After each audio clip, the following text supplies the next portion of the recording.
Hola, buenos días. Yo creo que bueno, vamos a... Hola. ¿Qué tal? Ya se nos van viendo las caras a todos. Estábamos ahí escondidos. Sí, estamos ahí agazapados. Buenos días a todos. Buenos días. ¿Qué tal? Bueno, yo creo que vamos a comenzar, vamos a ser puntuales, como han sido muchos ya de los asistentes, ¿no? que se están ya uniendo al webinar. Entonces, por seguir un poquito el mismo patrón, ¿no? Muy bien. Bueno, muchísimas gracias lo primero a todos, ¿no? Por asistir a esta mesa redonda en formato webinar. Hoy en día, pues bueno, es lo que hay, ¿no? No nos podemos juntar y al final, bueno, pues es una fórmula en la que podemos compartir conocimiento, ¿no? Y experiencias, por lo menos a través online, ¿no?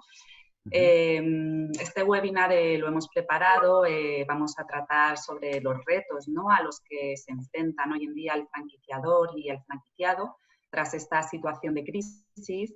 Y bueno, comentaremos también claves, ¿no? Claves para afrontar esta salida de la forma pues, más efectiva posible.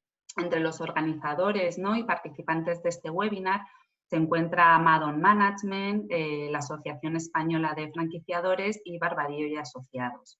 Os voy a hacer una breve presentación de cada una de ellas para todos aquellos que, bueno, que no hayáis tenido todavía la ocasión de conocerlas, ¿no?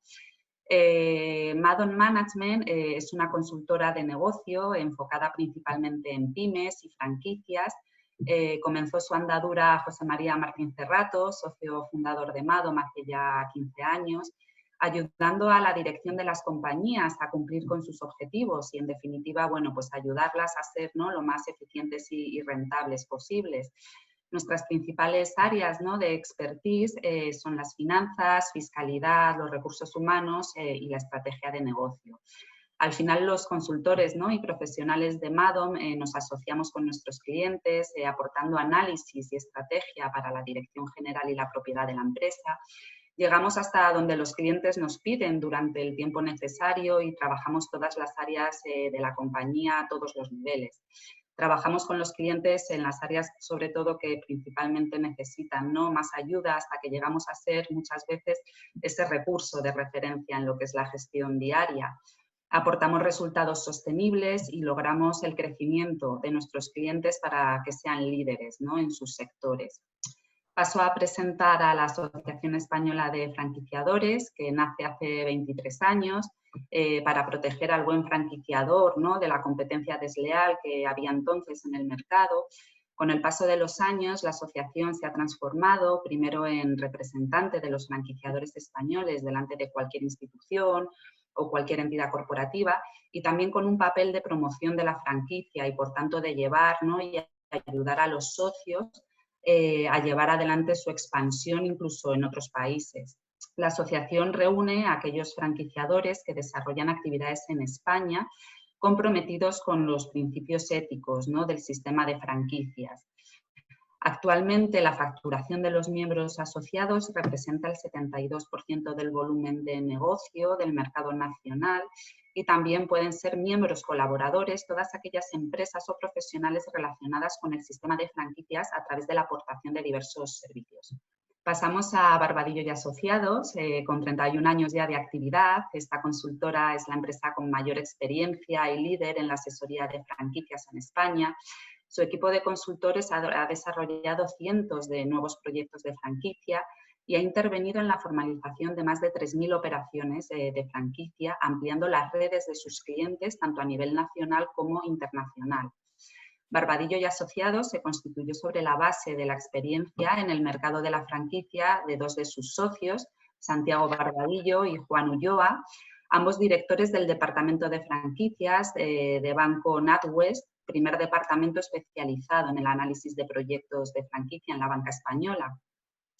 Desde entonces, la consultora Barbadillo y Asociados ha ido creciendo, ¿no? Progresivamente, tanto en su estructura como en su presencia en el mercado, disponiendo actualmente de una amplia red de oficinas, tanto a nivel nacional como internacional.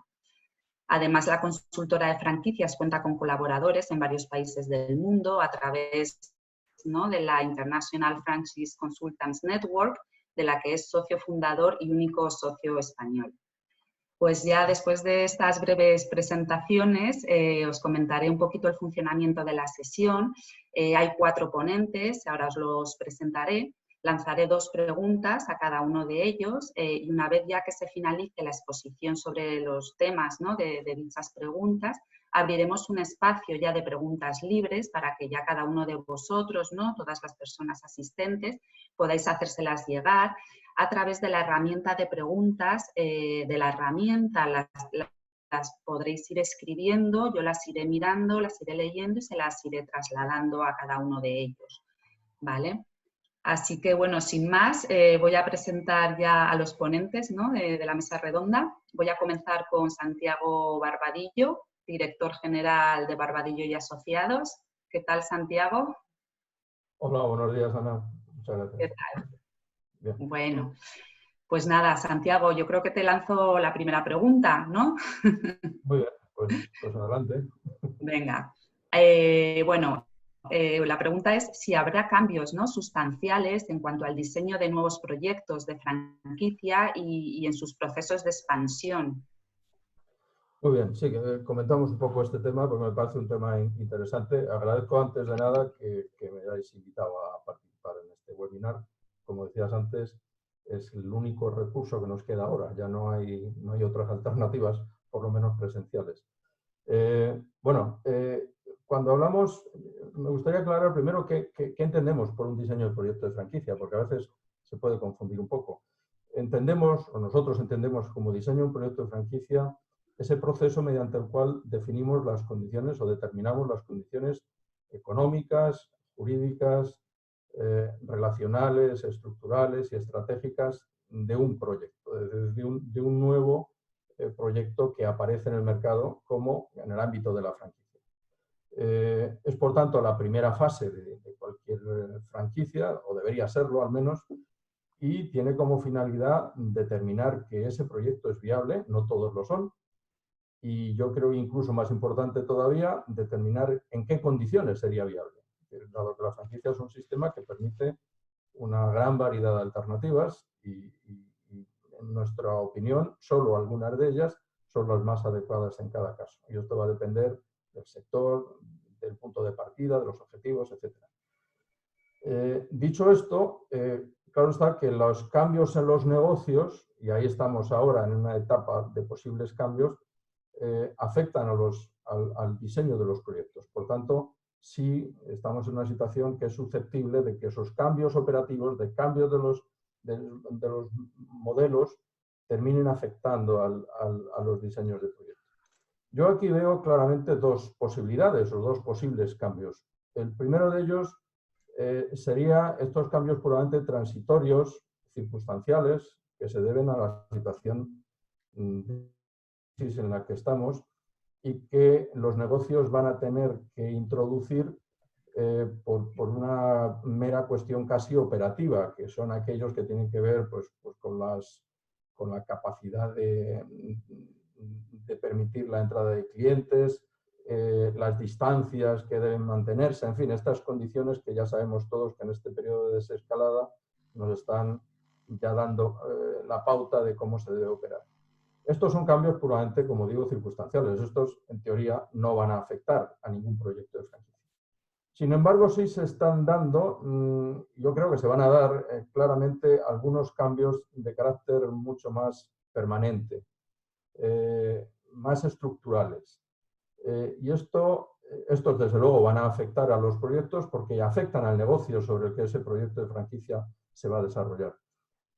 No son a veces cambios que estén surgiendo ahora como consecuencia de la crisis, algunos ya se veían venir de antes, pero son cambios que con la crisis se van a acelerar o se van a acentuar. Poniendo el ejemplo, uno de ellos, quizá el más claro, en el ámbito de la franquicia, que es en el sector de la hostelería, que por otro lado es el sector más importante y es el sector que más centrales de franquicia abarca y el que más unidades operativas como franquiciadas dispone. Digo, en la hostelería hay un proceso en marcha que ya lleva algún tiempo, pero que yo veo claramente que va a afectar de manera decisiva a este periodo post-crisis, que son las llamadas, por ejemplo, y estoy poniendo un ejemplo, no es el único, hay otros también, pero este se ve muy claro, que es el de las llamadas dark kitchens o cocinas, literalmente sería cocinas oscuras, que es un tema que viene más del Reino Unido, por eso el nombrecito. Aquí se las ha denominado también cocinas fantasma o restaurantes fantasmas, todo muy siniestro, parece oscuro, fantasma, tal. Pero es una cosa bastante sencilla, es un negocio nuevo donde el ámbito de la hostelería se centra exclusivamente en la preparación de productos que tienen como destino el consumo a domicilio, es decir, es el delivery puro y duro, preparación para entrega a domicilio. Por tanto, tenemos un modelo de negocio nuevo en el que ya no hay el espacio de sala, que denominamos el espacio de atención al cliente, ya no necesitamos una ubicación prime, no necesitamos una ubicación en primera línea, nos vale cualquier instalación que incluso necesitando casi siempre salida de humos van a ser mucho más fáciles de encontrar en ubicaciones más extrarradio, etcétera, y que va a afectar probablemente de una manera decisiva, sobre todo porque hay negocios, ya los hay, que nacen con esta perspectiva, exclusivamente, y son hostelería, pero exclusivamente para entrega a domicilio. Esto es un cambio estructural, esto es un cambio de oferta, es un cambio del paradigma de la hostelería, no porque vaya a eliminar, no porque vaya a barrer lo que actualmente entendíamos como la hostelería presente en estos centros comerciales o en primera ubicación, van a seguir, estos establecimientos tienen otras anclas que no se los va a llevar esta nueva tendencia, pero es verdad que esta tendencia está para quedarse y es una tendencia que posiblemente va a terminar incluso afectando a quienes tienen un modelo de negocio completo, le van a terminar afectando porque es una tendencia, como digo, que tiene pinta de arraigar con bastante facilidad. Este es el tipo de cambios, y insisto, he puesto este ejemplo, pero no es el único. Este es el tipo de cambios que yo sí creo que son más de carácter estructural, que más de carácter definitivo y que desde luego van a afectar al diseño de nuevos proyectos de franquicia cuando estos cambios les terminen afectando. Hostelería, he puesto este ejemplo, insisto, pero no es el único. Esto en cuanto a lo que serían los cambios en los diseños de proyectos. También es de esperar y probablemente se den cambios en lo que es la faceta fundamental de cualquier franquicia, que es la expansión. Siempre hemos dicho, hay un aforismo ahí de que la franquicia nace con vocación de crecimiento. Y yo creo que es cierto. Una franquicia que no crece es una franquicia que se estanca y probablemente tienda a desaparecer. Por tanto, el crecimiento es inherente a la propia filosofía de franquiciar. Y en esta etapa a la que nos abocamos, intuyo que vamos a tener, un poco por similitud de la crisis del 2008, vamos a tener algunas dificultades añadidas en el proceso de crecimiento de las redes de franquicia. Yo veo claramente dos. Por un lado, la menor solvencia media de los candidatos. Ya pasó esto en el 2008, en el que, bueno, quizá con el agravante entonces de que además no había crédito. Por tanto, las dificultades de acceso de muchos candidatos, sobre todo estos que denominamos candidatos de perfil autoempleo o de gestión, que al no llegar a niveles de solvencia suficientes para alcanzar esos niveles medios de inversión inicial, se tenían que conformar o bien con no acceder o bien con modelos de negocio mucho más económicos. Eso propició una oferta mucho más ajustada en costes, mucho más barata, que permitió que este autoempleo se fomentara de una manera importante. Yo creo que ahí vamos a tener un punto clave, es decir, va a haber, creo, o puede haber una bajada en el nivel de solvencia medio, por lo cual aquellas franquicias que tengan niveles de inversión por encima de la media, estamos hablando de 90 a 100.000 euros, van a tener más dificultades para crecer. Obviamente buscarán quizá más el perfil de inversor, más que el de gestor. Y luego la otra dificultad, yo creo que va a ser un poco el miedo que siempre está presente cuando las situaciones no son claras, cuando el horizonte no está despejado. Es el miedo un poco a la situación de crisis en la que uno piensa, pues hombre, a lo mejor es mejor esperar, porque ahora mismo no lo tengo claro. Esto es una cuestión bastante subjetiva, porque cada uno lo ve de una manera distinta, pero yo creo que en términos generales puede afectar. Yo, sin embargo, por aportar una visión positiva, porque además creo en ella, me parece que estas dificultades que se van a dar probablemente, el aspecto positivo es que van a ser muy transitorias, creo que van a ser profundas, van a tener importancia, pero durante un periodo de tiempo suficientemente corto como para no bloquear el crecimiento de redes de franquicia. Mucho menos, desde luego, de lo que pasó en el 2008. Y por ver otro, y con esto ya acabo, ya seré más breve en la siguiente, y por aportar una visión un poco positiva también en otro aspecto que tiene que ver con la expansión, yo creo que vamos a tener más oferta de ubicaciones. No probablemente en las mejores ubicaciones, porque estas siempre están muy demandadas. Las ubicaciones prime siempre, incluso en periodos de crisis, es difícil meter la cabeza allí, pero sí en esas segundas ubicaciones muy disponibles, muy factibles para una buena parte de las redes de franquicia en crecimiento. Perfecto. Pues la siguiente es también muy importante, habla de los retos, ¿no? De cuáles van a ser los principales retos de las redes de franquicias ya activas, ¿no? en este periodo. ¿Entramos directamente en ella o hacemos turno? Como queráis. ¿Preferís que os pregunte una cada uno? Y así la primera cada uno, ¿no? Para no abusar. Perfecto. Pues nada, pues voy con José María. José María Martín Cerrato, socio fundador de Madon Management. Entonces, bueno, la pregunta que te lanzo es, ¿cómo consideras, ¿no?, que hay que transformar la franquicia para superar con éxito esta crisis? Muy bien, gracias Ana, gracias a todos los participantes y a todos los que estáis escuchándonos en este momento por el interés que suscita un poco lo que es la jornada, ¿no? Al final, cuando hablamos de transformación, quiere decir que tenemos que hacer cambios, ¿no? Y yo creo que en un momento como el que estamos viviendo, que se puede decir que nadie nos lo esperábamos hace 4 o 5 meses, tenemos que reflexionar internamente y tomar aquellas decisiones que consideremos que son más ajustadas para lo que es el negocio. Cuando hablamos de franquicia, tanto franquiciador como franquiciado, estamos hablando de empresas y al final tenemos que tomar decisiones que pueden ser a veces drásticas y que nos pueden ocasionar algún tipo de desilusión o de desánimo en cuanto a lo que es el tema de poder llegarlas a implementar, ¿no? Bueno, ya sabéis un poco lo que está ocurriendo, ¿no? En España hay unas previsiones de caída del PIB en torno entre el 10, 12, 15%, no lo sabemos muy bien todavía qué va a ocurrir.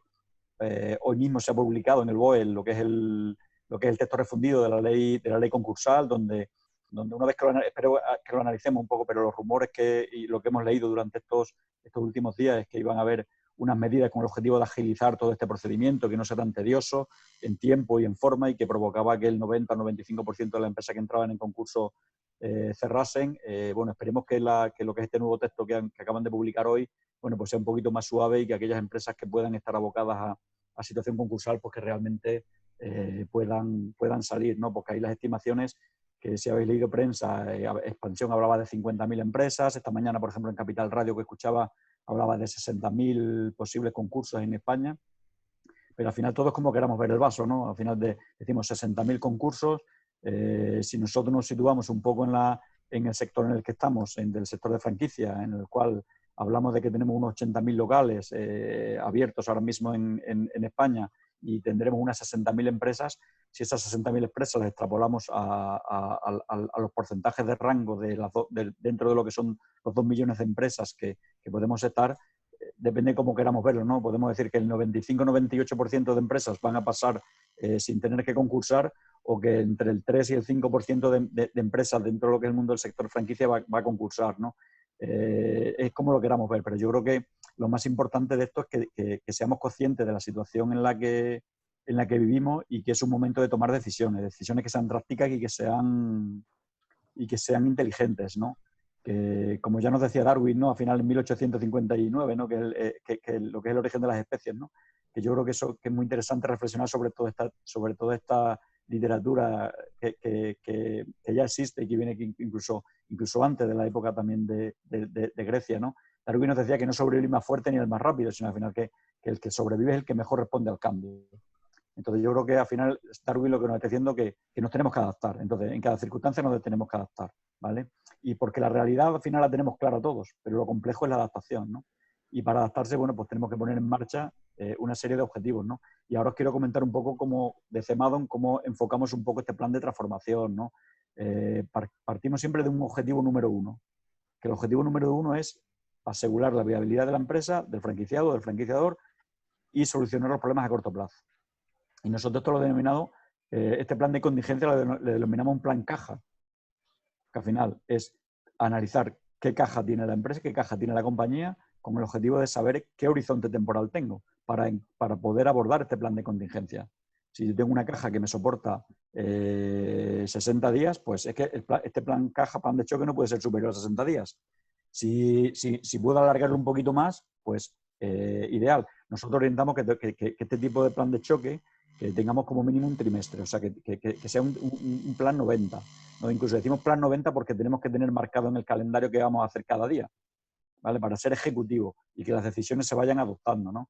Y en cuanto a lo que son estas etapas de implementación de lo que es este plan de transformación, lo más importante es definir el equipo de trabajo. ¿Quién va a liderar este cambio dentro de lo que es la compañía?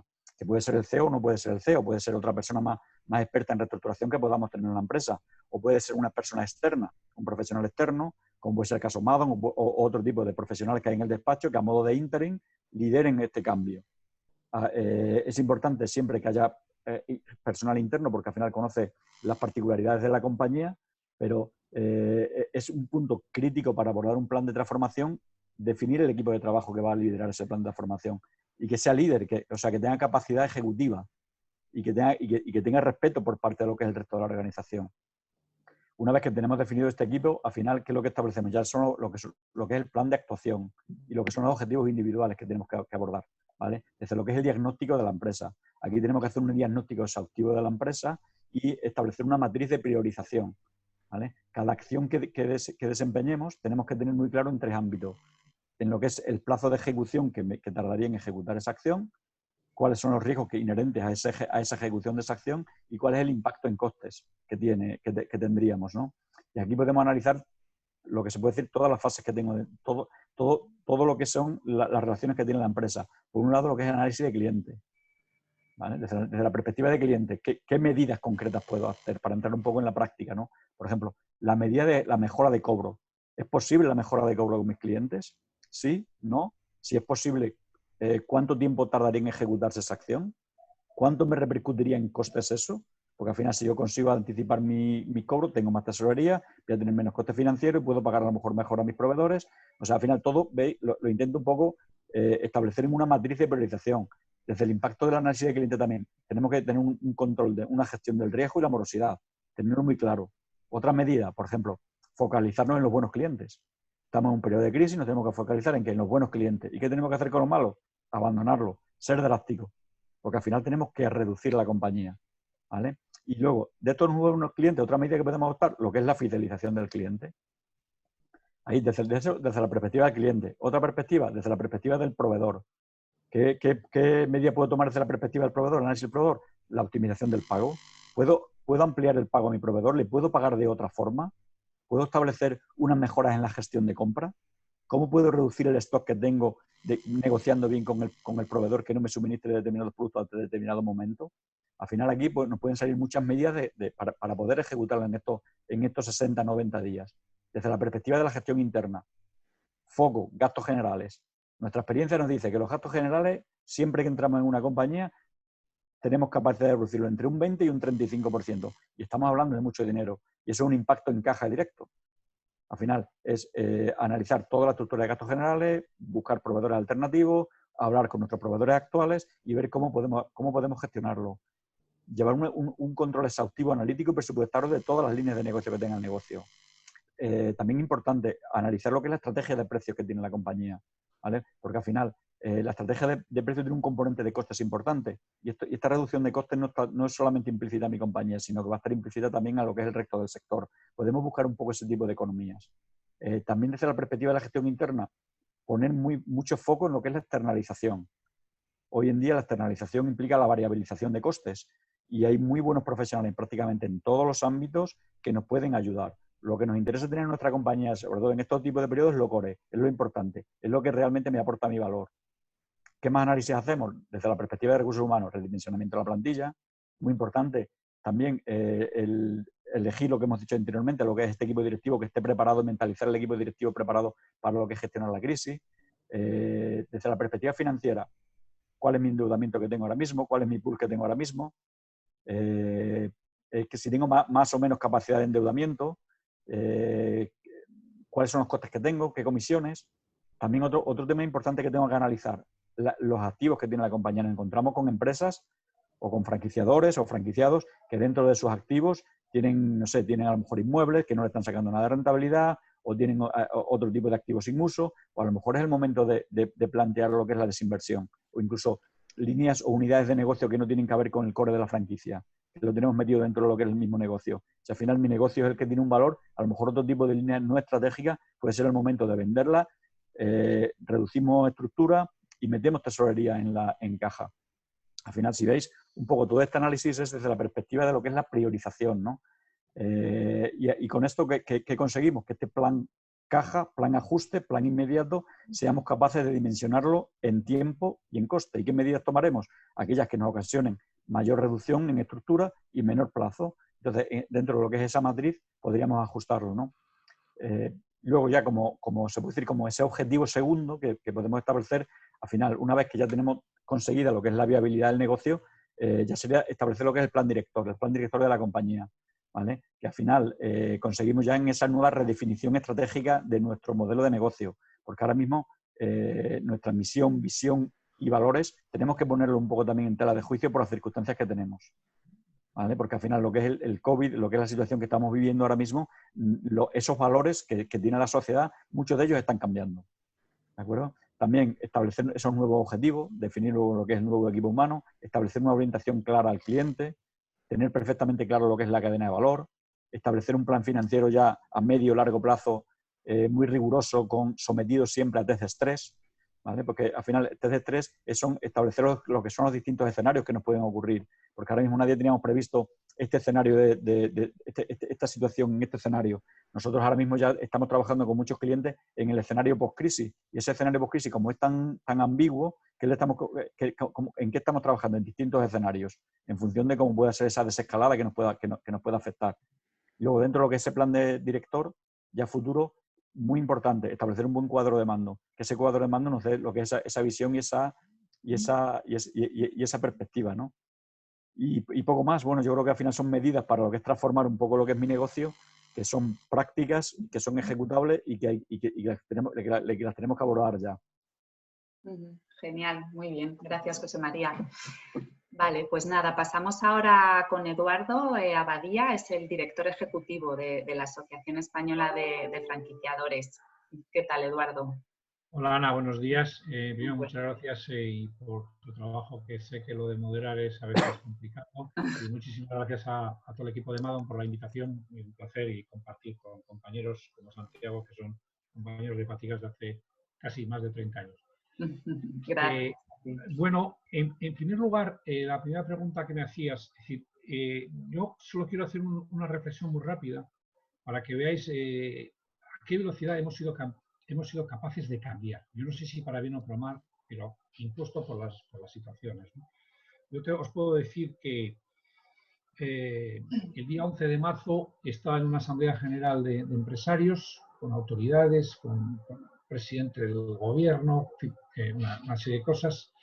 El miércoles teníamos una asamblea general de socios de la Asociación Española, que como hace una asamblea general de todos ellos, y el día 13 fue cuando se desencadenó todo. Es decir, fue una velocidad impresionante que en 48 horas, 72 horas, nuestras vidas personales y profesionales cambiaron, ¿no? Entonces, bueno, había que tener una buena cintura para adaptarse a ella. Y en el aspecto de la asociación, en primer lugar, me puse en contacto para crear un equipo de trabajo, porque evidentemente creo que era necesario.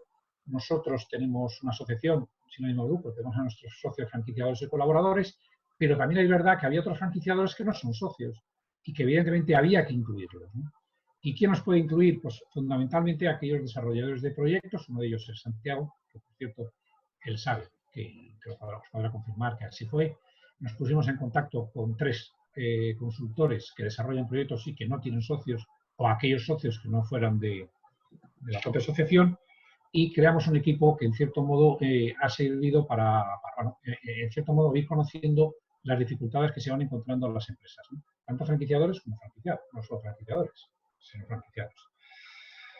Eso había que coordinarlo on time, prácticamente una vez a la semana teníamos un reporte de que cada uno de nosotros lo hacíamos, lo sumábamos. El Ministerio de Comercio nos nombró interlocutores para coordinar toda esta información, por eso hicimos este equipo, y todas las semanas, desde la semana 11, que es del año, nunca se me olvidará, hasta el día de hoy, evidentemente todas las semanas se mandaba un informe al Ministerio. Y no solo eso, si hubiera durante ese interín de esa semana alguna acción muy importante en un sector o de una actividad que por lo que fuera había tenido un problema muy grave, se volvía a repetir la información, ¿no?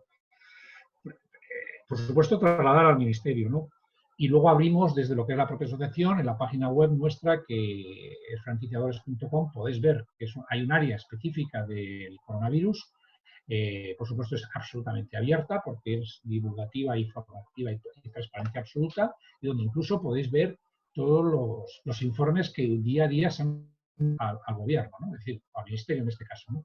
Porque evidentemente, bueno, no pensamos que era bueno que todo el mundo lo conociera, que todo el mundo participara, que si había alguna cosa que no estaba de acuerdo y tal, pues lo trajera.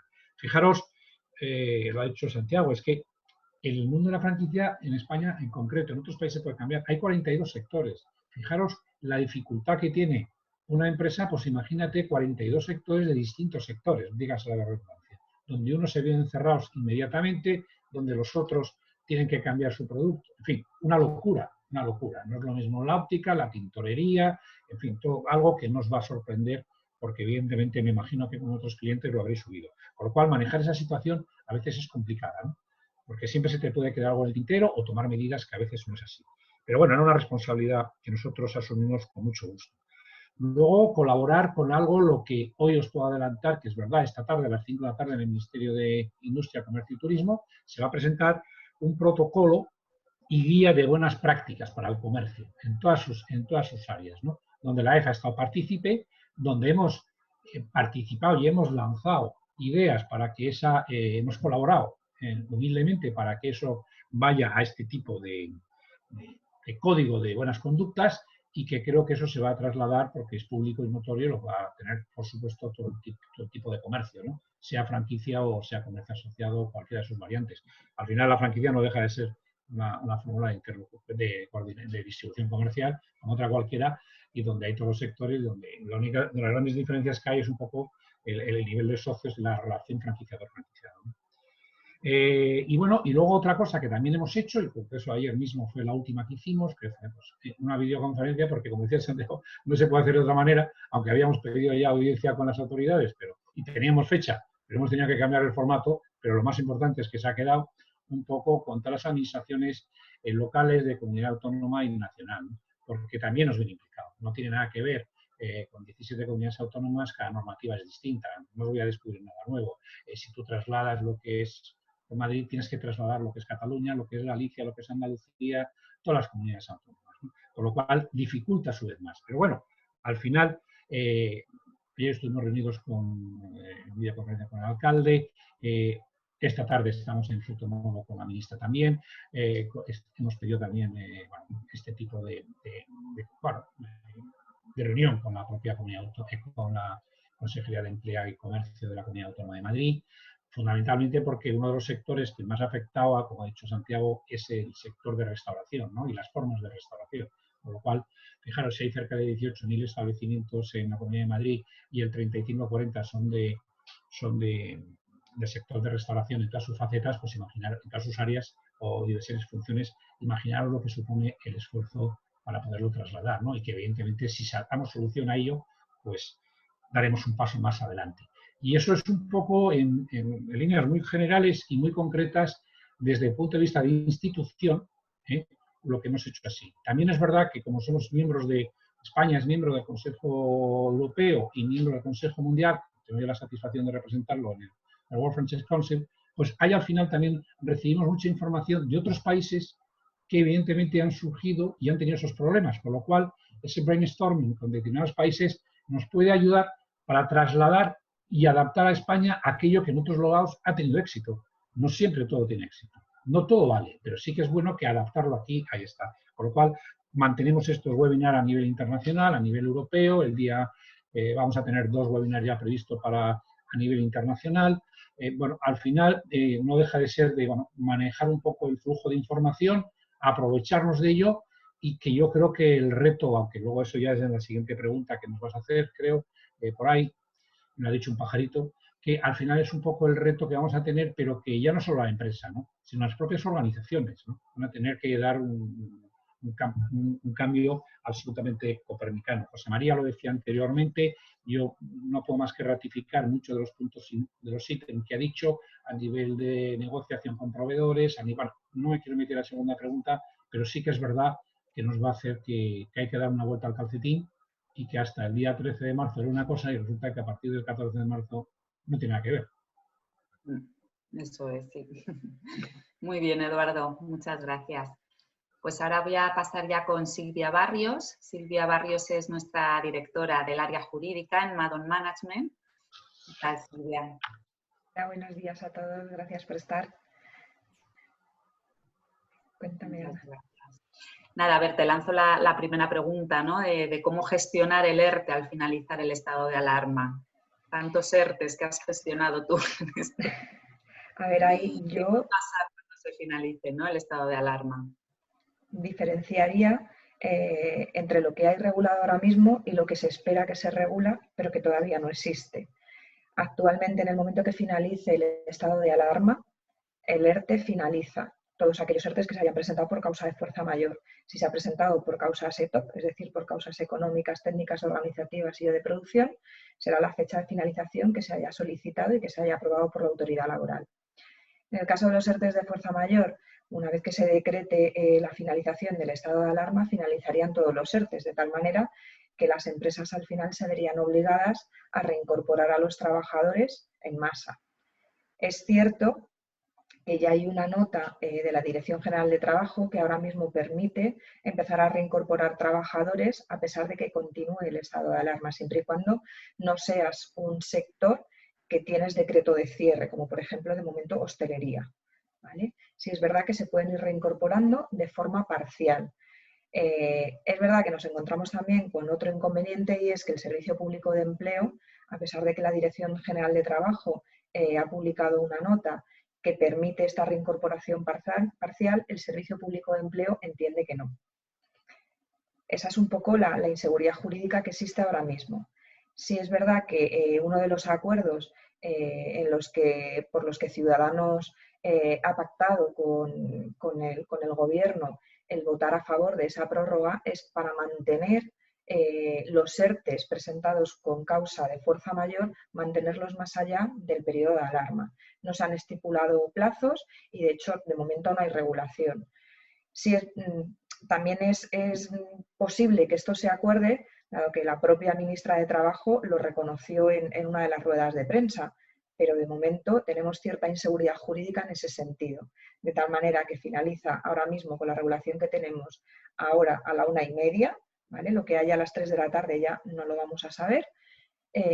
Con lo que tenemos ahora mismo es: finaliza el estado de alarma, reincorporo a mis trabajadores y tendré que hacer las comunicaciones oportunas a los trabajadores indicándoles que ha finalizado el ERTE y que se tienen que reincorporar a su puesto de trabajo con absoluta normalidad, siempre y cuando tengamos todas las medidas de seguridad y que la empresa como tal va a ser la responsable de que se mantengan esas medidas de seguridad dictadas por el Ministerio de Sanidad. Habrá que comunicar en tesorería los movimientos de afiliación, porque básicamente si son contratos suspendidos habrá que comunicar que vuelven a tener actividad, y los que tengan una reducción de jornada tendrán que comunicar ese cambio de jornada, es decir, vuelven a la jornada anterior al ERTE.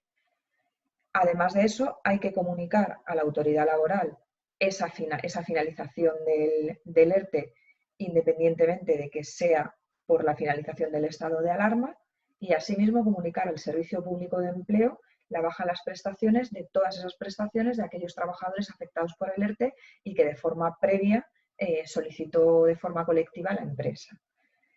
Teniendo esta situación y en función de lo que nos regulen, habrá que ver de qué manera lo regulan, si establecerán un límite en la que se pueda mantener ese ERTE de fuerza mayor o no.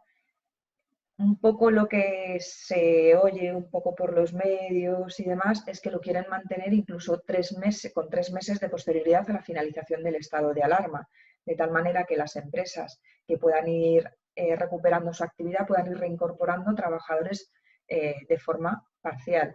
Y llegado a esa limitación, si es que establecen una limitación temporal, que entendemos que la van a establecer, llega a ese límite, tendrían que reincorporar a todos los trabajadores con las jornadas anteriores y en las mismas condiciones. Perfecto. Vale. Pues nada, voy a la segunda ronda, vuelvo con Santiago. Ahora sí os pido en esta segunda pregunta un poquito más de brevedad, por favor, para que luego dé tiempo a lanzar, ¿no? A que nos puedan lanzar preguntas los asistentes, ¿vale? Entonces, bueno, Santiago, ahora sí, ahora cuéntanos los retos, ¿no? A los que se afrontan las redes de franquicias ya activas. No sé, ¿tienes el micrófono apagado? Ahora. Ya está. Sí, digo que decía que vamos a ello telegráficamente para ganar tiempo. A ver cuánto soy capaz de resumir. Bueno, está claro que las redes de franquicia en esta etapa, todavía en la que estamos, están ante una situación en la que se han producido una serie de cuestiones y yo creo que se van a plantear básicamente 4 escenarios o 4 retos o 4 situaciones. Yo las he denominado, como me gusta esto de las reglas mnemotécnicas, las he llamado las 4 Cs. En principio sería consolidar, el cambiar, comunicar y crecer. Consolidar porque en esta etapa hemos visto, y hoy mismo hemos estado recibiendo consultas al respecto, cierta tendencia de bastantes franquiciados incluso a resolver contratos. Es decir, las dificultades actuales les ha llevado a plantear soluciones definitivas ya a la relación con el franquiciador. Tanto en situaciones donde el franquiciador ha sido más o menos flexible con esas condiciones contractuales, como en aquellos otros donde obviamente el franquiciador no lo ha sido y ha generado una relación nada fácil. Hablo de consolidar porque creo que lo primero que hay que hacer es tender puentes. Hay que volver a una buena relación con los franquiciados en aquellos casos donde se haya deteriorado. Y esto es responsabilidad muy especialmente del franquiciador, que es el impulsor y es el líder del proyecto, es el líder de la red y por tanto es el primer responsable de restablecer esa buena relación. Siempre decimos la relación de franquicia es una relación intuito persona, es decir, la figura personal del franquiciado, la figura física es fundamental. Por tanto, el franquiciador tiene que restablecer eso, tiene que empatizar más en los casos donde sea necesario con la figura del franquiciado, incluso aceptando excepciones a las que el contrato no le obligaría, haciendo dejación de derechos cuando fuera el caso. Y por contra, el franquiciado debería también aportar aquí una máxima colaboración e intensidad en su actividad para volver a una situación lo antes posible, una situación de normalidad. Cambiar no es contradictorio con lo de consolidar. Cambiar en el sentido, y antes también se ha mencionado por parte de José María y de Eduardo, cambiar en cuanto a adaptar. El franquiciador también vuelve a ser el responsable de adaptar aquellas cuestiones que en el negocio tengan que ser modificadas para orientar ese negocio hacia los cambios en la demanda. Y esos cambios pueden parecer más o menos, a veces pueden parecer más o menos accesorios o de poco calado, y yo creo que no lo van a ser. Es decir, al final, si se tienen pocos reflejos, aquí podemos correr el riesgo de que haya cadenas que se queden un poco estancadas, que no orienten sus cambios, sus adaptaciones a la demanda, y esto es crítico porque pierdes posicionamiento. Comunicar en las dos vertientes, por supuesto comunicar el producto o servicio, es decir, generar tráfico en el punto de venta, que esto es una cuestión que para aquellas cadenas que tienen un fondo de marketing común a través de las aportaciones del canon de marketing puede tener menos dificultad. Pero incluso yo diría que aquí tendrían que invertir más que los fondos que pudieran tener ya recaudados, porque va a ser fundamental aportar campañas, promociones, cuestiones que fomente la demanda, que fomente la venta de los establecimientos franquiciados, pero no solo comunicar para vender productos, sino comunicar también para hacer crecer la red, comunicar para captar franquiciados. Y esto obviamente son fondos que no vienen del fondo de marketing, estos tienen que ser aportados directamente por el franquiciador y que va a ser una tarea clave. Y que me lleva a la cuarta, justamente la de crecer. Crecer porque, lo decía antes, es sinónimo de franquicia prácticamente. La franquicia nace con esa vocación de crecimiento y no crecer no tiene sentido en una red de franquicia. Por lo tanto, es ese crecer, pero crecer con cabeza, crecer seleccionando bien al franquiciado, porque si no, luego vamos a tener muchos problemas de rebotes, de fracasos. Crecer seleccionando a ese franquiciado en el término medio del perfil de la teoría del péndulo, ni con mucha iniciativa que sea peligroso, ni con tan poca iniciativa que sea un consumidor permanente de tiempo. Es un franquiciado lo más cerca posible del ideal, y esto el franquiciador debe saber cómo hacerlo. De hecho, yo creo que en muchos casos lo intuye. Y también crecer cuidando mucho, como siempre, la ubicación. La ubicación es una de las, se suele decir que la clave del éxito de la expansión. Yo no diría tanto como que la única clave, pero desde luego un aspecto fundamental. Por tanto, sin alargarme más, estas serían las 4 facetas, los 4 retos que creo que el franquiciador va a tener que afrontar y afrontarlos bien: consolidación, cambio, comunicación y crecimiento. Muy bien, Santiago, muchas gracias. Pues nada, José María, ahora tu turno. Háblanos, ¿no?, de cómo redimensionar la franquicia y mejorar su productividad. El micrófono no se oye. Aquí quedamos todos, yo voy a apagarlo también. Efectivamente, para llegar a esas 4 C, como bien dice Santiago, ¿no?, que la verdad que es interesante, yo creo que todo franquiciado y franquiciador los debe tener siempre en mente. Hay que partir de una base, ¿no?, y que sea la base de que tengamos un modelo de negocio ajustado, ¿no?, que esté redimensionado, ¿no? Y ahora es momento de ello, ¿no? Ahora mismo las estructuras que existen ahora mismo tienen una sobrecapacidad de producción, y lo que tiene que hacer el franquiciador y el franquiciado y esas redes de franquicia es realmente ajustar esa capacidad a la demanda que tienen, ¿no?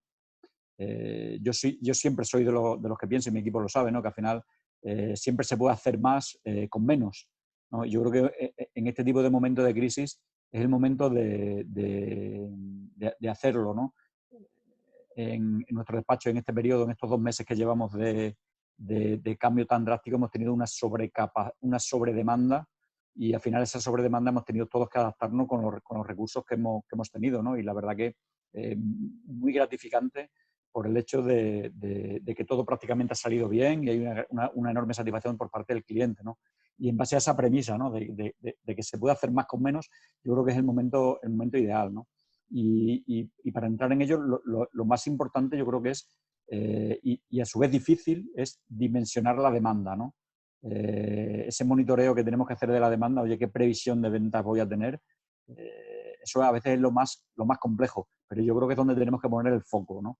Establecerlo en base a distintos escenarios, someter esos escenarios a distintos test de estrés para saber qué ocurre si no alcanzo esa demanda que yo tengo prevista o que no. Ahí podemos tirar de asociaciones, de estudios propios, pero al final tenemos que partir de qué demanda creo yo que voy a tener en mi negocio, ¿no? Nosotros tenemos muchas cadenas de restaurantes, y uno de los análisis que todo empresario está ahora mismo es decir, oye, cuando yo abra, ¿qué demanda voy a tener? ¿Cómo me debo reajustar cómo debo reajustar mi plantilla para adecuar a esa demanda que yo voy a hacer, ¿no? Entonces yo creo que ese es un punto clave, ¿no? Monitorizar la demanda y adecuar nuestra capacidad de producción, y poniendo también mucho foco, como ya comenté en la parte anterior, también en la estructura de costes, ¿no? en eso, sobre todo en los costes fijos, ¿no? Ver cómo esa estructura de costes fijos podemos intentar cambiarla o incluso variabilizarla, ¿no? Una vez que tenemos clara lo que es la previsión de demanda y cómo tenemos que ajustar mi capacidad de producción, ¿qué ocurre? Que al final llega lo más complejo, ¿no? Para el empresario, que al final es la toma de decisiones. Una vez que yo tengo hecho mis cálculos, tengo que tomar decisiones.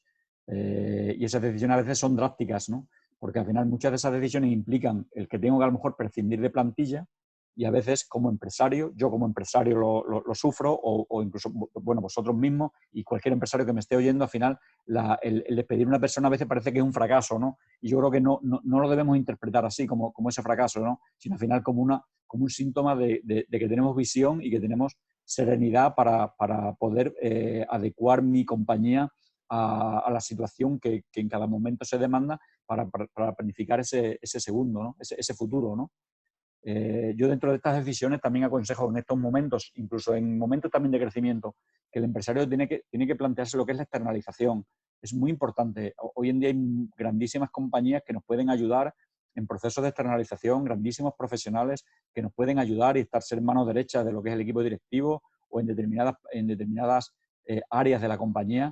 Y con esa la externalización, porque la empresa que externaliza servicios está muy acostumbrada a lo que es la flexibilidad. Y esa flexibilidad la puede coger otro tipo de compañía. En definitiva, para no extenderme mucho más y dar luego el turno de preguntas, ¿no? Yo creo que estamos en un momento de que seamos muy realistas, que estemos en momentos de que los objetivos sean claros y concisos, que tengamos objetivos realistas, que en tiempos de crisis se puede hacer más con menos, que si caen mis ventas un 20% tenga que reducir mi capacidad de producción un 25%, si caen un 40% tengo que reducir mi capacidad de producción un 45%. Al final tenemos que buscar esa productividad, esa sobrevivir, ¿no? Y esa rentabilidad. Y poco más. Yo abierto luego al turno de preguntas para cualquier cuestión que pueda surgir, poder ayudaros.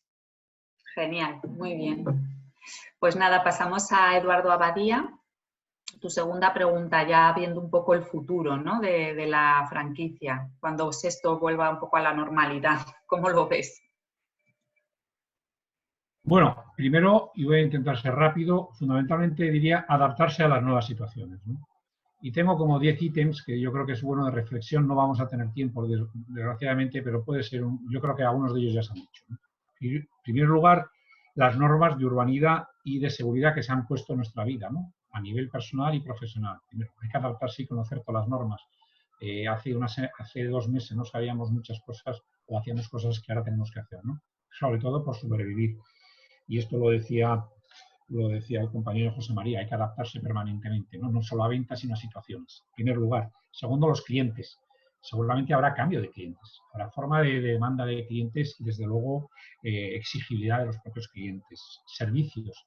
Igual hay que adaptarse en cuanto a los nuevos productos o servicios que tienen las compañías, sobre todo aquellas franquicias, sobre todo que son no de productos, sino de servicios, por lo cual hay que ir a adaptarse a las nuevas necesidades, como decía antes. El tema del reparto es otra de las asignaturas que está ahí y que evidentemente ha cambiado. Estábamos hablando del delivery, el takeaway, que ya se conocía, pero ahora estamos con el dark kitchen, ya estamos en una serie de cosas que estoy totalmente de acuerdo con Santiago, que van a revolucionar la situación. Por lo cual, no sé si hay que aplicarlo en todo, pero sí que lógicamente hay así.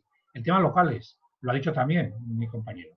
Es decir, ahora igual los locales no son en prime time, no es una hora en un sitio bueno, pero sí que igual son menos metros los que yo puedo necesitar, o precio. No es lo mismo el precio de metro cuadrado al día 10 de marzo que va a ser dentro de un mes, e incluso hoy, pero que lo desconocemos, ¿no? Alianzas. Yo creo que eso es fundamental. Yo creo que las alianzas yo las remito con proveedores, ¿no? Es decir, hay que hacer alianzas de profesionales. Es decir, yo, por ejemplo, en nuestra asociación, que somos una asociación sin ánimo de lucro, la oficina es un centro de negocios, nuestro gabinete de comunicación es externo, nuestro gabinete de publicación es externo, y hacemos como una especie de consejo de administración a la hora de, por decirlo, a la hora de tratar, se ponen las cosas sobre la mesa y se ve de qué manera mucho más flexible se puede actuar. Fundamentalmente, la mayoría de ellos trabajando en sus trabajos, en sus oficinas y, evidentemente, en trabajo en casa, ¿no? Es decir, flexibilizar, por decirlo de alguna manera. Integración. Seguramente habrá integraciones de compañías que por un momento u otro, por viabilidad, se tendrán que integrar. No es nada nuevo porque esto ha venido en los últimos años, pero que realmente, seguramente, se van a dar más casos. Luego algo, y ya acabo con el número 10, que para mí es la gran relación que tiene que tener el franquiciador de gestión con los franquiciados. Siempre la ha tenido que tener, pero ahora mucho más. No es tan importante crecer, sino mantener. Y evidentemente esto nos hace una reflexión, cuando hablábamos antes de la búsqueda de socios, que igual hay que pensarse cuál es el nuevo figura o perfil del franquiciado. No digo yo que haya que cambiarlo, pero hay que ver cuál es el nuevo. Tiene que ser un franquiciado que gestione el negocio, no solo que vaya con una marca, en el buen sentido de la palabra, siempre un criterio positivista, ¿no? Sino que realmente va a tener que gestionar. Que tiene una marca encima, sí. Que tiene un franquiciador con un reto que le tiene que apoyar, por supuesto. Que tiene que estar muy cerca, por supuesto. Y yo soy gran defensor de que eso, en una compañía, en una marca, se defienda por lo que se llama el comité de franquiciados, o puede llamarse como queráis, pero que es una especie de brainstorming, en este caso, con redes de franquiciados, para mejorar el producto, el servicio, la empresa, la entrega de productos y aquellas mejoras que a la red le pueden venir muy bien. Y eso, por definitiva, y ya acabo, como resumen de todo, es proteger al sistema de franquicias, porque el sistema de franquicias ha demostrado durante muchos años que es capaz de adaptarse al mercado, a las nuevas, a muchas situaciones. Creo que tiene un gran reto por delante, pero que evidentemente va a ser importante estar preparado para ello. Muchas gracias. Muchas gracias a ti, Eduardo. Muy bien, Silvia, pues ya la última pregunta que lanzo es la de qué estrategias, ¿no?, debe seguir el franquiciado o franquiciador para redimensionar la plantilla. El micrófono. Ahora, que una vez que se haya estudiado la posibilidad que tiene la empresa y ver que tiene un exceso de plantilla o que tiene que redimensionar esa plantilla a la actividad real que tiene, hay varias alternativas. La primera alternativa es que si no se presentó un ERTE por causa productiva, que son aquellos que sea causa productiva o económica o técnica organizativa, que se pueden prorrogar durante el tiempo que se haya solicitado, es decir, pueden perdurar en el tiempo, incluso finalizado el estado de alarma. Si han presentado un ERTE por causa de fuerza mayor y este ha finalizado porque se ha llegado a esa limitación máxima y siempre y cuando no establezcan nada en un nuevo Real Decreto al respecto de si has presentado un ERTE por causa de fuerza mayor y has agotado la limitación de temporalidad una vez finalizado el estado de alarma, podrás, si puedes o no puedes, plantear un nuevo ERTE por una causa de TOC. En ese caso, y siempre y cuando se den las circunstancias y se cumplan los requisitos exigidos, se podría plantear un nuevo ERTE con un inicio y con un fin, sin vincularlo ya a lo que es ese estado de alarma que habrá finalizado ya. Siempre y cuando pensando en la reactivación de tu actividad y, por supuesto, de la manera en la que puedas tomar y recuperar trabajadores de una forma progresiva. Si necesariamente las medidas a adoptar en un ERTE no fueran las oportunas, dado que lo que tenemos es que extinguir contratos, habría que tener en cuenta, si venimos de un ERTE anterior por causa de fuerza mayor, ese compromiso que han asumido las empresas del mantenimiento de empleo de 6 meses. Es decir, a esos trabajadores que han estado en el ERTE no se les podría despedir. Ese mantenimiento del empleo, que ya se ha aclarado por la Dirección General de Trabajo, es nominativo, de tal manera que a ese trabajador afectado por el ERTE no lo puedes despedir en 6 meses. En principio esto se va a flexibilizar, pero a día de hoy no se ha flexibilizado nada, por lo tanto trabajamos un poco solo con lo que tenemos regulado hasta el momento. Si la medida a adoptar necesariamente será la extinción, pues nos iremos a un ERE siempre y cuando rebasemos los umbrales de lo que es un despido colectivo. Entonces habría que acudir a lo que es ese procedimiento colectivo que tenemos como tal, que pasaríamos ya a lo que es la regulación ordinaria del ERE. En este caso ya no tendríamos la regulación que tenemos específica ahora durante el estado de alarma, y con esto a lo que me refiero sobre todo a los plazos de resolución por parte de de la autoridad laboral, que ya no estaríamos en un plazo de 7 días en el caso como lo que tenemos ahora, sino que nos iríamos a 15 días. Por lo tanto, los plazos se alargarían. Si de esta manera conseguimos un poco equiparar la fuerza real de trabajo que tenemos con nuestra actividad, podríamos continuar hacia adelante. Otras medidas que podríamos tomar sería iniciar modificaciones sustanciales de las condiciones de trabajo y siempre y cuando sin rebasar también los umbrales del despido colectivo, porque si, por ejemplo, si en una empresa que tiene 100 trabajadores solo podríamos hacer modificaciones sustanciales a 10 trabajadores, de tal manera que si la queremos hacer a 15 tenemos que ir ya otra vez al procedimiento colectivo y por lo tanto se me aplicarían los mismos plazos que para un ERTE o que para un ERE, exactamente igual. Y en último lugar, y con muchísimo riesgo, sería hacer novaciones contractuales de forma individual con los trabajadores. Pero claro, esto es asumir un riesgo tremendo porque al final, si volvemos a rebasar ese umbral de medidas colectivas, tendría que irme al procedimiento, a esa modificación sustancial. De tal manera que esas son las únicas alternativas que tenemos hasta el momento. Entendemos que puede ser que se regulen otras alternativas para poder redimensionar la plantilla. Siempre tenemos la vía del despido disciplinario, a excepción de aquellos trabajadores que nos vengan de un ERTE por fuerza mayor, que recordamos que le tengamos que dejar esos 6 meses. Y ojo, esos 6 meses los vamos a contar, porque esto también ya lo han aclarado, los vamos a contar desde que al trabajador se le deje de aplicar la medida. Es decir, si yo reincorporo ahí un trabajador, desde mañana me empieza el cómputo de esos 6 meses. Si lo hago coincidiendo con la finalización del estado de alarma, pues 6 meses con posterioridad al estado de alarma. Es decir, nos podemos encontrar con diferentes plazos, ese plazo de 6 meses aplicables a diferentes tandas de trabajadores porque he podido ir recuperando de forma parcial trabajadores, ¿vale?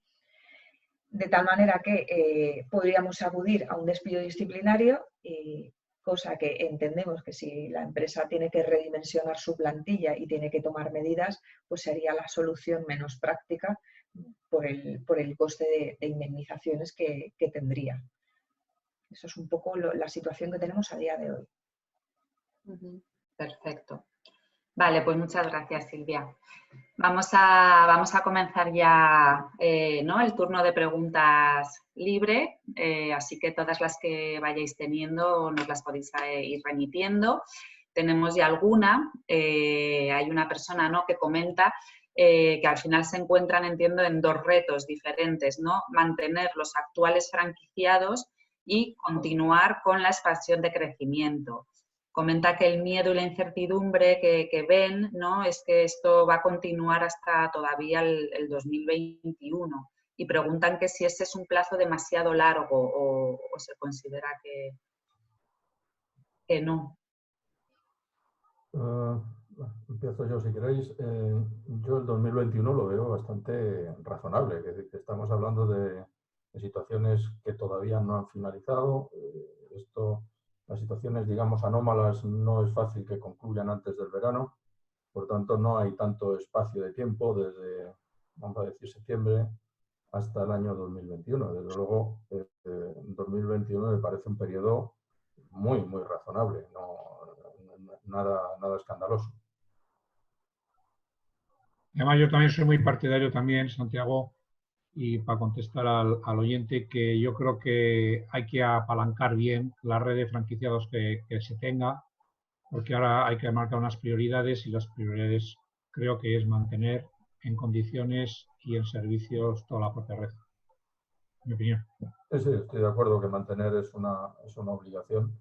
Mantener y, a mi modo de ver, intentar crecer, porque es sinónimo de mantenerse en el mercado. Pero bueno, obviamente no puedes decrecer, ese sería el principal problema.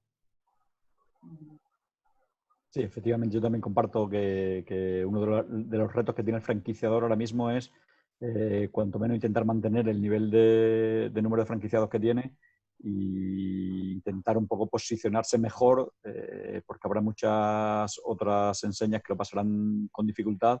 Entonces, aquellos que consigan mantener su red, pues al final van a conseguir salir reforzados, ¿no? Y estar muy pendiente también a aquellos cambios que se produzcan en cuanto a lo que es nueva estructura de costes, ¿no? Porque eso también va a hacer que se pueda reforzar lo que es ese franquiciado, negociar contratos de alquiler con las ubicaciones que tengan, porque vamos a tener más alquileres disponibles, revisar bien la estructura de costes. Al final yo creo que son iniciativas que el franquiciador tiene que tener muy estudiada y muy analizada, y potenciar y ayudar al franquiciado a que todo ello se agilice, incluso lo que es la parte de lo que es ayudarle a financiarse de una forma más ordenada, ¿no? A la posibilidad a lo mejor de conseguir que puedan liberar avales que puedan tener entregados por lo que son los alquileres, que pueda suponer una inyección de capital en el franquiciado. No sé, yo creo que hay muchas medidas que desde el franquiciador pueden hacer que el franquiciado se sienta cómodo e incluso se sienta más fidelizado todavía hacia la enseña, porque en estos son los momentos que realmente se valora cuando se preocupan de un negocio o no se preocupan. Pues mira, justo de medidas, ¿no? La segunda pregunta. Me comentan, ¿no? 2 medidas inmediatas a adoptar para salir reforzados de la crisis. Pues, ¿A quién se dirige eso? Yo si queréis me lanzo yo también. Bueno, yo he hablado de varias medidas, ¿no? Que al final, dentro de lo que es el plan de choque actual que tenemos que poner encima de la mesa, ¿no? Sería importante saber qué sector o qué tipología de enseña es, ¿no? Para saber sobre qué reorientarnos. Pero, por ejemplo, una de las que siempre me viene a la mente es el controlar la caja, la morosidad y la rentabilidad. Si yo no tengo controlada mi caja y no sé la caja cuánto me va a durar, al final estoy yendo ciegas, ¿no? Otro de los puntos también que los que he comentado, ¿no? Que para mí yo creo que también muy, muy importante para tener la mayor salud posible en el negocio, es que producir solo lo que vendamos. Si producimos más de lo que vendemos o tenemos más stock del que necesitamos, y más si hablamos de productos perecederos, pues al final tenemos un problema, ¿no? Y ajustar la plantilla a la necesidad real que vamos a tener, ¿no? Como comentaba Silvia, hay varios procedimientos que tenemos que ser inteligentes y abordarlo con naturalidad, y mientras antes tomemos este tipo de decisiones, siempre más reforzados vamos a salir cuando este cambio de ciclo cambie, ¿no? Que yo entiendo que también va a cambiar de una forma rápida. Vale. Otra pregunta es, ¿qué papel desempeña en este momento adecuar y transformar el mensaje de marca en el entorno digital, del franquiciado al cliente final? ¿Dices tú, Eduardo? Sí, bueno, vamos a ver. Yo comentaría, gracias, Santiago. Yo ahí lo que diría es que cuando tú, olvídate de la situación que desgraciadamente con la pandemia estamos viviendo, hace 2 meses ibas a un local o hacías un pedido o cogías una aplicación y demandabas un servicio, jamás te pensabas, parabas a pensar si es un franquiciado o es un franquiciador, ¿no? ¿Por qué digo esto? Porque al final la imagen de marca tiene que ir integrada. Lo que no puede ser es que cada uno vaya por su lado. Si algo tiene el sistema de franquicias es ir todos un poco al unísono, ¿no? Entonces, evidentemente, contra que la red esté mejor familiarizado, más coordinado y que haya unos instrumentos de captación, de llegada al cliente que deben ser generales para todos, no porque sea franquiciado o franquiciador. Eso tiene que estar ya puesto en marcha, por lo cual a mí yo creo que, contestando a la pregunta, es que tiene que estar siempre de la mano. Otra cosa es que en un momento determinado, en una zona determinada, en una fecha determinada, haya una comunidad o una población o un servicio que se le puede dar una capacidad mayor de apoyo, ¿no? Pero el propio franquiciador también le tiene que apoyar. Por lo cual, creo que debe ir siempre de la mano y que tiene que ser, lo que no se puede estar haciendo es distintos mensajes, porque entonces el mensaje que damos es equivocado.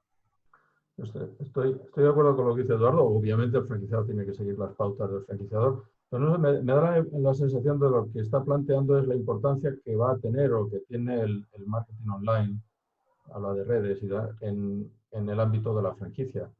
y obviamente es capital. Lo decía antes, la comunicación va a ser, ya lo ha sido siempre, y el marketing online ha sido una de las claves de la comunicación de cualquier red de franquicia.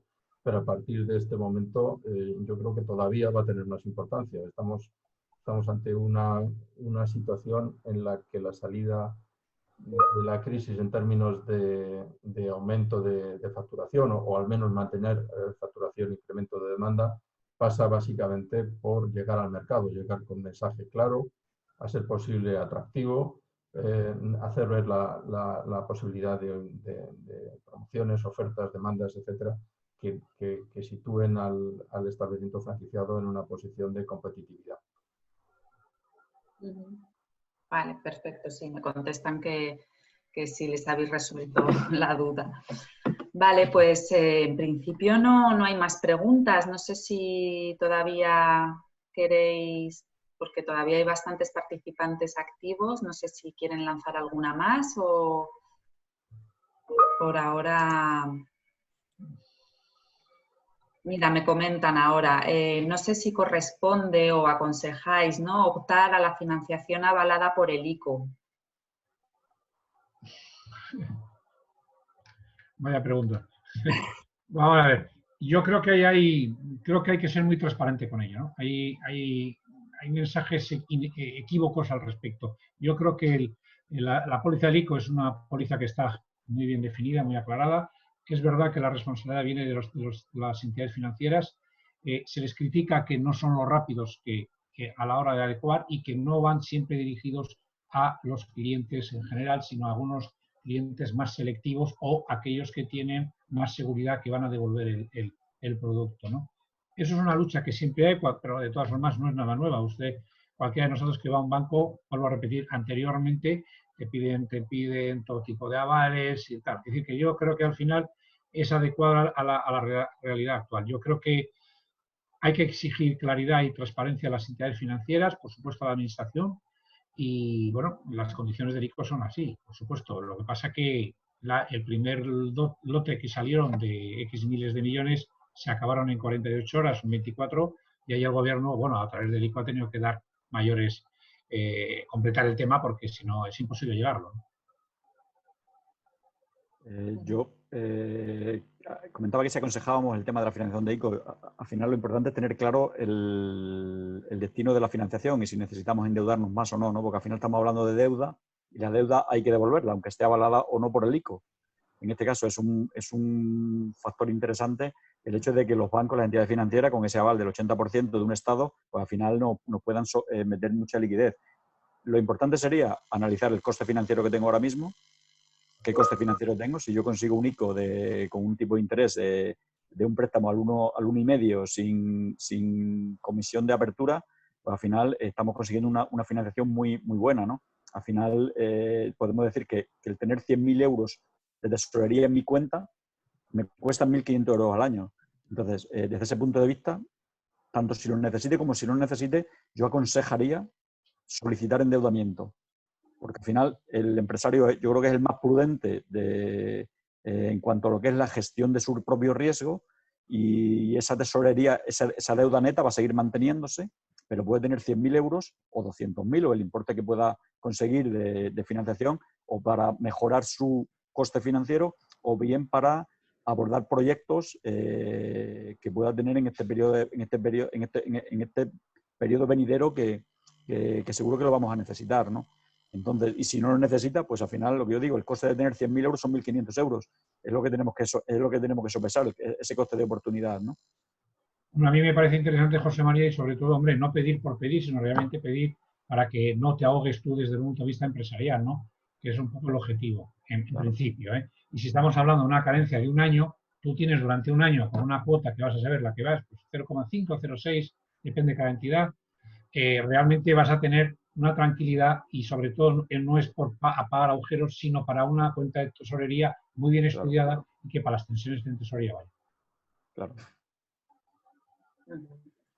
Perfecto. Vale, bueno, pues yo creo que ya vamos a dar por finalizado el webinar.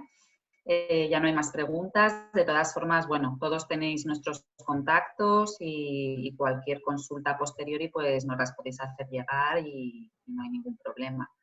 Así que nada, agradeceros Santiago, José María, Silvia, Eduardo, vuestra participación y a todos los asistentes, obviamente, que hayan acudido a escuchar y que les haya resultado de interés. Así que yo creo que ya sin más nos despedimos. Ahora saldrá en pantalla, yo creo, un pequeño cuestionario que bueno, los participantes que lo puedan contestar son 3 preguntitas, valorando un poquito lo que es lo que ha sido la ponencia y ya estaría. Así que nada, muchas gracias a todos. Bueno, Gracias a muchas vosotros. gracias y a ver si hacemos Gracias, un hasta evento luego. en directo todos. Gracias. Muchas gracias. Hasta luego.